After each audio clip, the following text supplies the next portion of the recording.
क्या भारत का सबसे बड़ा गौरव जानी हमारा इसरो सच में प्राइवेट हाथों में जा रहा है? सोशल मीडिया पर कल से एक नैरेटिव चल रहा है कि सरकार अब देश की सबसे बड़ी स्पेस एजेंसी को प्राइवेट कॉर्पोरेटिव्स के हवाले कर रही है। लेकिन ये क्या दावा पूरी तरह सच है या इसके पीछे 2026 के बदलते भारत की एक बहुत बड़ी आर्थिक रणनीति छिपी है? आखिर 21 अगस्त को इंडियन स्पेस रिसर्च के चेयरमैन पवन गोयनका की इस घोषणा का सच क्या है, जिसने पूरे देश में बहस छेड़ दी है? इस पूरे विवाद को समझने के लिए हमें थोड़ा पीछे चलना होगा। दरअसल स्पेस सेक्टर को प्राइवेट प्लेयर्स के लिए खोलने की शुरुआत पिछले साल ही हो चुकी थी। साल 2025 में इसरो ने अपने सबसे छोटे रॉकेट SSLV यानी स्मॉल सैटेलाइट लॉन्च व्हीकल की कोर टेक्नोलॉजी को ट्रांसफर करने के लिए एक ओपन टेंडर यानी खुली बोली लगाई थी।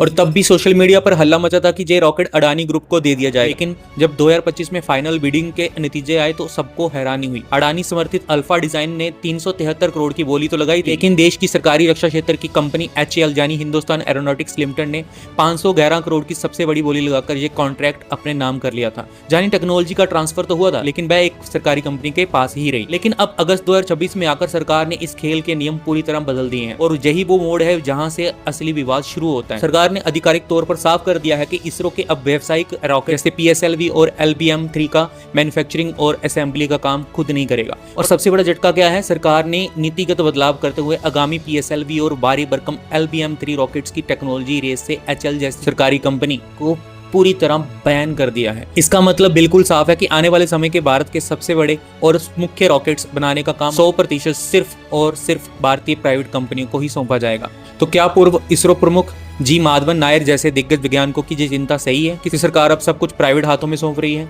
और दूसरी तरफ सरकार का विजन बहुत बड़ा है। सरकार भारत को अमेरिकी मॉडल पे ले जाना चाहती है, जैसे नासा और SpaceX मिलकर काम करते हैं।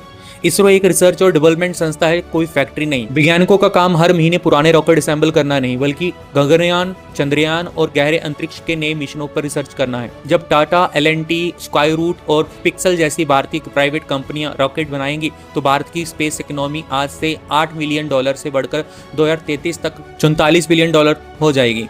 यानी आसान शब्दों में कहें तो इसरो बंद नहीं हो रहा और ना ही बेचा जा रहा है। इसरो सिर्फ फैक्ट्री का काम छोड़कर पूरी तरह से एक एडवांस रिसर्च सेंटर बनने जा रहा है और मैन्युफैक्चरिंग का काम अब प्राइवेट इंडिया संभालेगा। लेकिन दोस्तों, सरकारी कंपनी को इस रेस में पूरी तरह बाहर रखना और सब कुछ प्राइवेट हाथों में सौंपना क्या देश के हित में है? क्या आपको लगता है कि सरकार ये फैसला भारत को स्पेस की महाशक्ति बनाएगा? अपनी राय नीचे कमेंट्स बॉक्स में जरूर लिखें, वीडियो को लाइक करें और चैनल को सब्सक्राइब करना ना भूलें। जय हिंद।